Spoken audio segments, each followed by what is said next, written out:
सुबह हो चुकी थी और स्कूल जाने का टाइम भी हो गया था। आज डिसिप्लिन कम्युनिटी में टाटसुया का पहला दिन था। वो वहाँ पर जाता है तो हमें जानने को मिलता है कि वो लड़का सन वहाँ पर ज्वाइन कर चुका है और अभी उन दोनों ने साथ में ज्वाइन किया है। इसकी वजह से वो यहाँ पर सेम पोजीशन पर है। उन दोनों को ही बताया जाता है कि आज उनका पहला दिन है और डिसिप्लिन कम्युनिटी में होने के कारण उन्हें अपने मैजिक डिवाइस यूज करने की परमिशन है, लेकिन वो इसका गलत इस्तेमाल नहीं कर सकते। अब टाटसुया जब बाहर स्कूल में आता है तो हमें जानने को मिलता है कि अभी स्कूल में कई सारे क्लब बनाए जा रहे हैं और उन क्लब में सभी स्टूडेंट ज्वाइन कर सकते हैं। क्लब को स्ट्रांग बनाने के लिए ज्यादा से ज्यादा स्टूडेंट्स का होना जरूरी है। अभी हम देखते हैं कि कुछ बच्चे एरिका को फोर्स कर रहे थे कि वो उनके क्लब को ज्वाइन कर ले। एरिका नहीं करना चाहती थी, पर अब उन क्लब के बच्चों ने एरिका को घेर लिया था। लेकिन तभी वहाँ पर टाटसुया पहुँचता है और एरिका को बचाकर वहाँ से ले जाता है। इसके बाद अब वो दूसरी जगह पर जा रहे थे जहाँ पर केंडो की ट्रेनिंग चल रही थी। वो असल में एक क्लब था जो कि केंडो का ही है।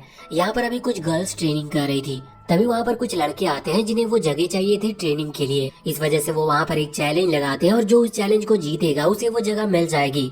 तो अभी चैलेंज के लिए एक लड़की सामने आती है जिसका नाम मीबू है और सामने एक लड़का था जिसका नाम टकाकी है और दोनों में फाइट होना शुरू हो जाती है।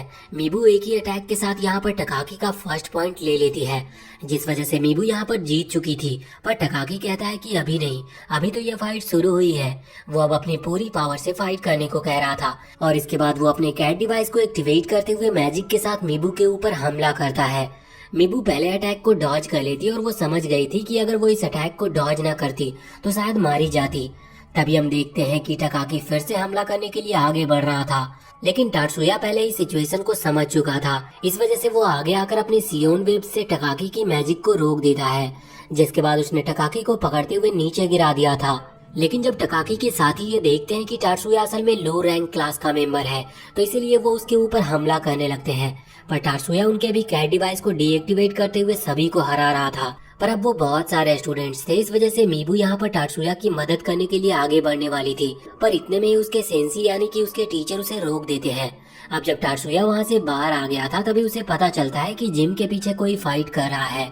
वो तुरंत ही उन्हें रोकने के लिए जाता है, लेकिन जब वो वहाँ पर आता है तो वहाँ पर कोई भी नहीं था और अचानक से एक हाथ उसकी तरफ हमला करने के लिए आगे आता है। लेकिन टाटसुया ने उसे नोटिस कर लिया था, इसी वजह से वो सियोन वेव्स का इस्तेमाल करता है। पर वो जो भी था वो वहाँ से भाग चुका था। टाटसुया ने बस उसके हाथ में एक ब्रेसलेट को नोटिस कर लिया था। वैसे अब सभी की मदद करने के कारण टाटसुया बहुत फेमस हो चुका है, सभी जगह उसकी बात चलती रहती है। वैसे जब वो क्लास में बैठा हुआ था तभी वो नोटिस करता है कि मियुको उसे चुप करके देख रही है और वो उसके साथ अब कॉरिडोर में चला जाता है। वो लोग घूम रहे थे तभी वहाँ पर मीबू आती है। वो टाटसुया से कह रही थी कि क्या वो उसके साथ कैंटीन में चल सकता है, उसे कुछ बात करनी है। तो इस पर टाटसुया कहता है कि अभी नहीं। मीबू कहती है कि ठीक है, अगर वो अपना डिसीजन बदल ले तो वो जब चाहे उससे मिल सकता है। और अब मीबू वहाँ से चली गई थी।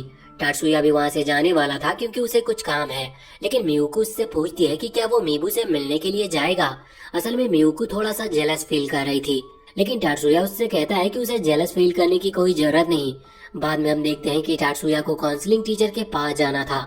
असल में वो सभी से कुछ क्वेश्चंस पूछती है और ऐसा सभी स्टूडेंट्स के साथ होता है उनकी मेंटल हेल्थ का चेकअप करने के लिए। यहाँ पर वो टाटसुया से अपने सभी क्वेश्चन पूछ लेती है और वो उसका सही जवाब भी देता है। लास्ट में बस वो ऐसे ही पूछ रही थी कि क्या मीबू उसकी लवर है, तो इस पर टाटसुया कहता है कि नहीं, ये बस र्यूमर है। अब रात के टाइम हमें मीबू को दिखाया जाता है। वो अभी अपनी टीचर से कह रही थी कि वो बुली होते होते परेशान हो गई है। इस पर टीचर कहते हैं कि अभी हम कुछ नहीं कर सकते, बस हमें किसी भी तरह टाटसुया को अपने साइड करना होगा, यानी कि उसे अपने क्लब में ज्वाइन कराना होगा। अब यहाँ से सीन चेंज होता है। रात के टाइम हम देखते हैं कि अभी टाटसुया मियुको को बता रहा था कि शायद कोई ऑर्गेनाइजेशन है जो कि कुछ गलत प्लानिंग कर रही है और ये कोई एंटी मैजिक ग्रुप है। अभी इन्हें ये तो नहीं पता कि वो क्या प्लान कर रहे हैं, पर टाटसुया बताता है कि उसके ऊपर किसी लड़के ने हमला किया था जिसने एक अजीब सा ब्रेसलेट पहन रखा था।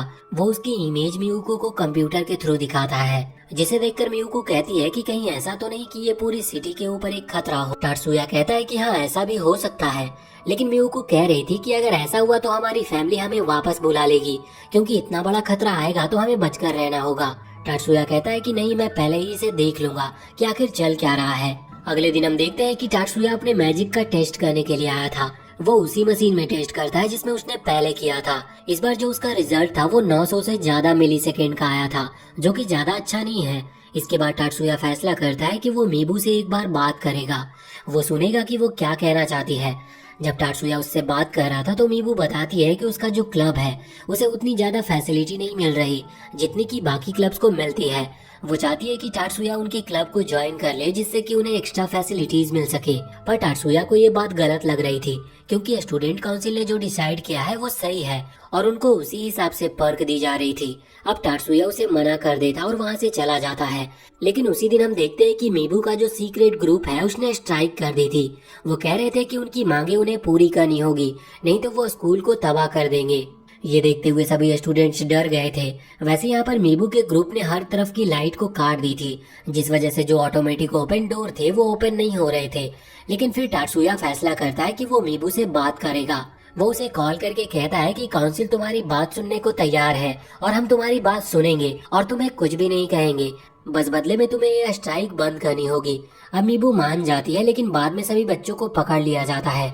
मीबू कह रही थी कि तुमने हमें धोखा दिया, लेकिन इसी वक्त यहाँ पर मायूमी आ जाती है और वो कहती है कि हम तुम्हें धोखा नहीं दे रहे, हम तुम्हारी बात सुनेंगे।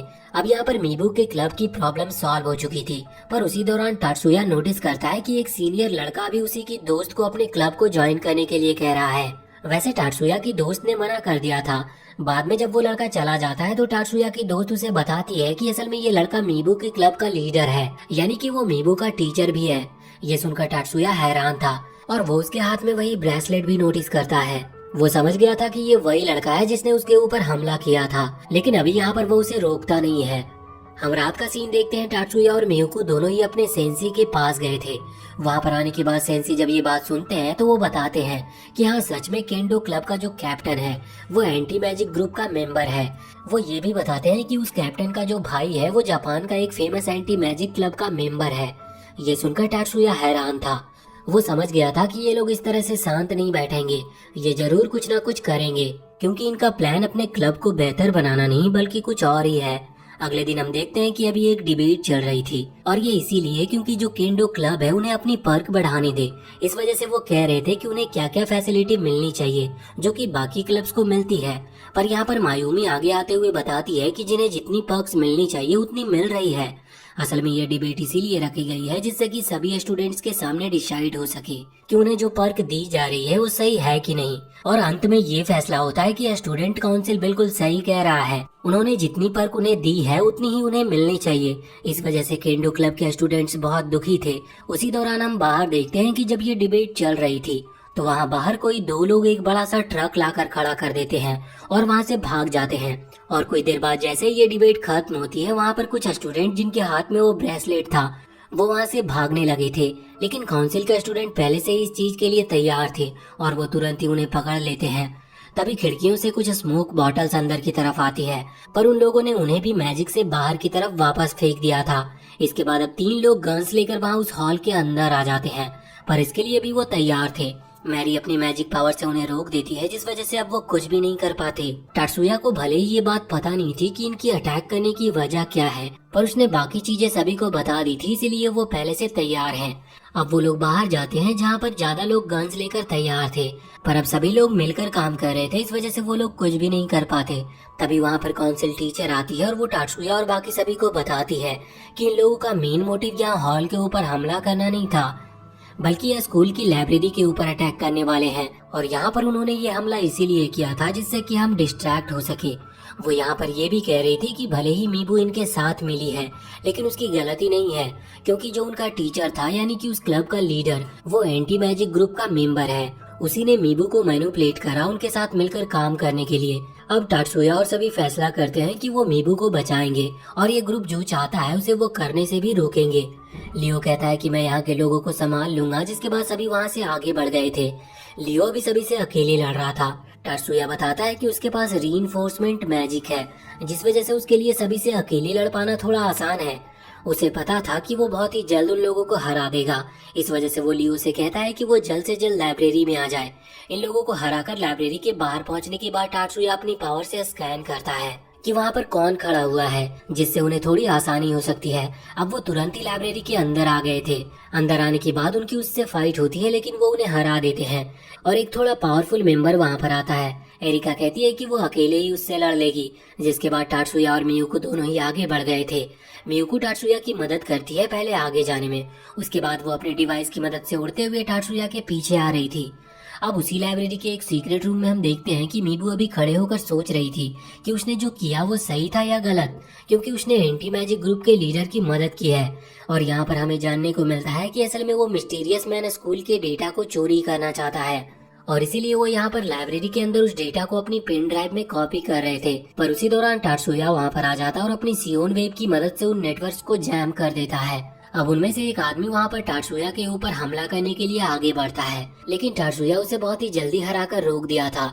यहाँ पर मीबू ने अभी भी अपनी गलती नहीं मानी थी, लेकिन फिर मियुको जब उसे समझाती है, जिसके बाद उसे भी लग रहा था कि उसने सच में बहुत बड़ी गलती की है, पर वो गलती मानना नहीं चाहती थी। तभी अचानक से पीछे से एक और आदमी जो कि वहाँ पर डेटा चोरी कर रहा था, वो मीबू को ऑर्डर देता है हमला करने के लिए। मीबू उनकी बात मान लेती है, पर टाटसुया ने उसके अटैक को भी रोक दिया था, जिसके बाद मीबू वहाँ से भागने लगी थी। अब मियुको उसे रोकने के लिए उसका पीछा करने वाली थी, लेकिन टाटसुया उसे रोक देता है। वो कहता है कि लाइब्रेरी के बाहर एरिका है जो उसे रोक लेगी। वहाँ बाहर हम देखते हैं कि बिल्कुल ऐसा ही होता है। एरिका भी मीबू को रोक लेती है, लेकिन मीबू यहाँ पर हार मानने के लिए तैयार ही नहीं थी। उसने तलवार उठा ली थी लड़ने के लिए, लेकिन एरिका उसे बहुत ही जल्द हरा देती है और वो बताती है कि उसने मैरी के साथ ट्रेनिंग की है, जो कि उन दोनों की ही सीनियर है। यहाँ बाहर हम देखते हैं कि अभी वो केंडो ग्रुप का कैप्टन यानी कि टीचर वहाँ से भाग रहा था, लेकिन तभी उसे कुछ लोग रोक लेते हैं और पकड़ लेते हैं। अब शाम के टाइम हम देखते हैं कि मीबू को होश आ चुका था। असल में वो फाइट के दौरान बेहोश हो गई थी। होश में आने के बाद वो सभी से माफी मांगती है और कहती है कि उसने बहुत बड़ी गलती कर दी। वो अकेली थी, इस वजह से वो उस टीचर की बातों में आ गई और उसने एंटी मैजिक ग्रुप को ज्वाइन कर लिया। अब ये लोग भी जानते थे कि असल में उस आदमी ने मीबू को मैनिपुलेट किया है, इस वजह से वो मीबू को माफ कर देते हैं। वैसे यहाँ पर मीबू अभी टाटसुया से खासकर माफी मांग रही थी। टाटसुया ने भी उसे माफ कर दिया था। तभी वो नोटिस करते हैं कि उनकी जो काउंसिल टीचर है वो वहाँ गेट के पास खड़े होकर उन लोगों की बातें सुन रही है। वो वहाँ पर आकर बताती है कि उन्होंने एंटी मैजिक ग्रुप के लीडर के सीक्रेट हाइड आउट का पता लगा लिया है। ये सुनते ही वो सभी हैरान थे। वो फैसला करते हैं कि वो अभी वहाँ पर जाएंगे और उस लीडर को पकड़ेंगे, क्योंकि यहाँ पर सिर्फ उस लीडर के प्यादे मौजूद थे। अब टाटसुया और बाकी सभी वहाँ के लिए निकल गए थे। यहाँ पर सब नहीं आए थे, बस कुछ कुछ टाटसुया के साथ आए थे। अब उस जगह के बाहर पहुँचने के बाद टाटसुया अपनी पावर से स्कैन करता है कि यहाँ इस बिल्डिंग में सच में बहुत ज्यादा लोग हैं। अब जब वो उस गेट के बाहर आते हैं जिसके अंदर वो लीडर था, तो वो नोटिस करते हैं कि यहाँ पर भी बहुत सारे मेंबर्स हैं और सभी के पास गन्स भी हैं, लेकिन फिर भी टाटसुया और मियुको दोनों ही अंदर आ गए थे। यहाँ पर अंदर आने के बाद अभी वो लीडर उनके ऊपर हमला नहीं करता। वो कहता है कि तुम सच में बहुत समझदार हो जो तुमने मेरे सारे प्लान का पता लगा लिया। साथ ही यहाँ पर वो अपने ग्लासेस को हवा में फेंकता है और अपनी उस टेक्निक का यूज करता है जिस टेक्निक से उसने मीबू के माइंड को कंट्रोल किया था। और यहाँ हमें पता चलता है कि उसने अपनी बातों से मीबू को मैनिपुलेट नहीं किया था, बल्कि उसके पास एक ऐसी मैजिक पावर है जिससे कि वो किसी को भी अपने वश में कर सकता है। और यहाँ पर वो टाटसुया के ऊपर भी वही पावर का यूज कर रहा था, लेकिन वो देखता है कि उसकी पावर काम ही नहीं कर रही। उसे समझ नहीं आ रहा था कि ऐसा क्यों हो रहा है, पर अब उसके पास इसके अलावा और कोई चारा भी नहीं था, क्योंकि उसके पास सिर्फ एक ही मैजिक पावर है और अगर ये भी काम नहीं करती है तो उसे बस अब गोली चलानी होगी। वो बाकी सभी से गोली चलाने को कहता है, लेकिन इतने में ही उन सभी की गन अचानक से टूटकर नीचे गिर जाती है। ये देखकर वो और भी ज्यादा हैरान थे, इसीलिए वो वहाँ से भागने लगते हैं, लेकिन टाटसुया उसके पीछे जा रहा था। तभी वहाँ पर बाकी सभी लोग टाटसुया के ऊपर हमला करने के लिए आगे बढ़ते हैं, पर इतने में ही मियुको अपने आइस मैजिक पावर से उनमें से एक आदमी को जमा देती है। ये देखकर बाकी सभी हैरान थे, पर इसके बाद मियुको धीरे धीरे करके सभी पर हमला करना शुरू कर देती है। वो सभी धीरे धीरे जमने लगे थे और दूसरी तरफ हम देखते हैं कि टाटसुया के साथ जो बाकी लोग आए थे वो अभी दूसरे साइड से अटैक कर रहे थे, जिससे कि वो दोनों तरफ से उस बिल्डिंग को घेर सके। वहाँ के लोगों को भी टाटसुया का एक दोस्त संभाल रहा था। हम देखते हैं कि अब टाटसुया एक दूसरे कमरे से बाहर आ जाता है जहाँ पर वो लीडर आकर छुपा था।